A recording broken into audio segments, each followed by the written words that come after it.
The chair is very happy to welcome the former mayor of Salt Lake City, Utah, who had served as mayor from 2000 up until earlier this year.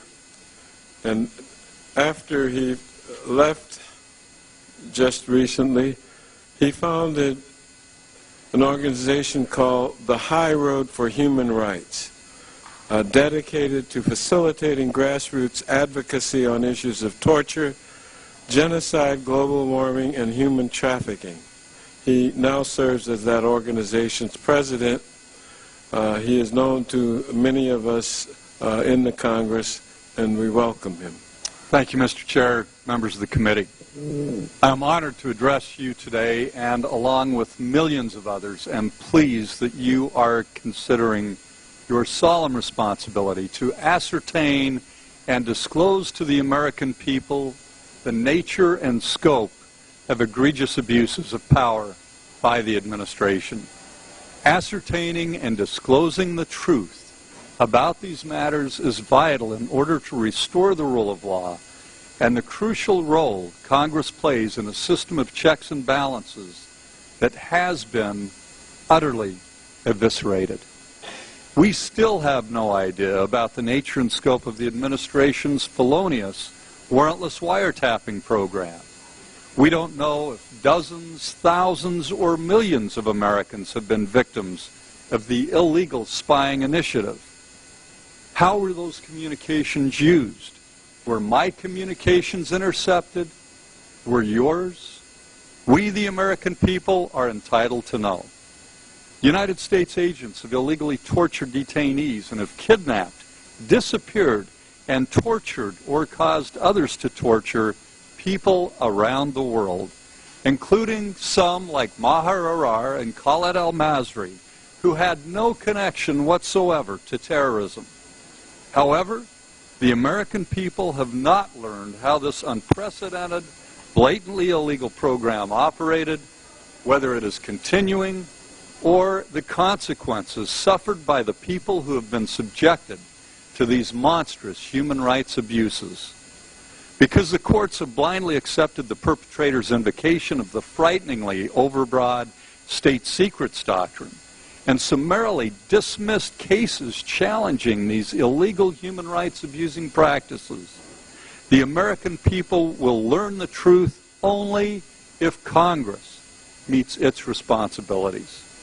The administration has engaged in heinous human rights violations, the most serious breaches of trust, abuses of power, injurious to the nation, astounding denials of due process, including indefinite detention without charges or without even a hearing, war crimes, crimes against peace, misleading Congress and the American people about threats to our nation's security and the supposed case for war, and grave violations of treaties, the Constitution, and domestic statutory law.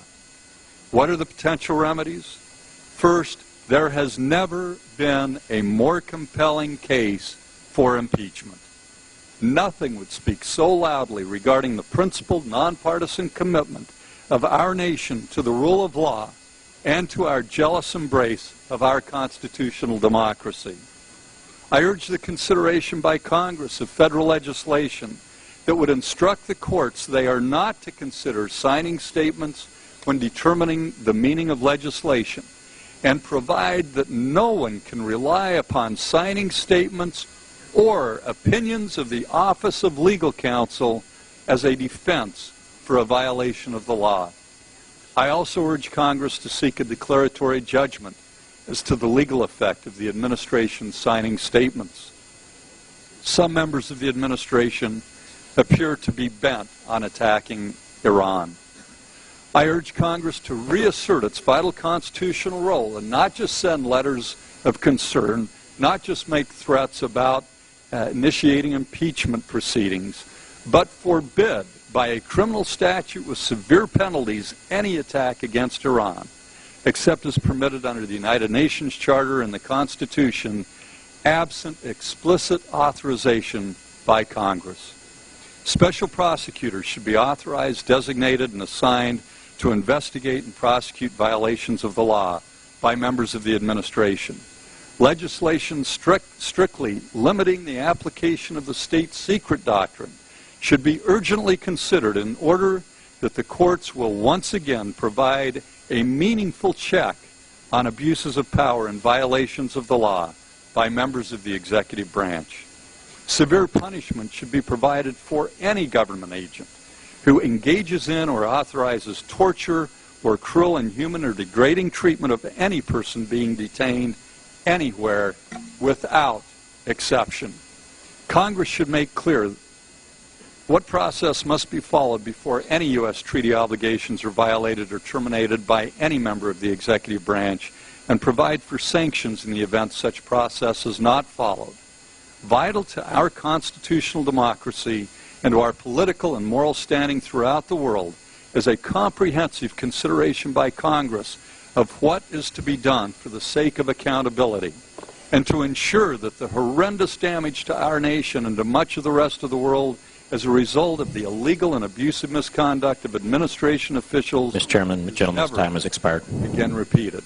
If I could just sum up, the way to get to that accountability and deterrence is the appointment of a select committee similar to the church and urban committees, or an independent commission charged with investigating the abuses and making recommendations concerning reforms. That, Mr. Chairman, would spell a recommitment to our most fundamental democratic and moral principles. Thank you, Mr. Chair.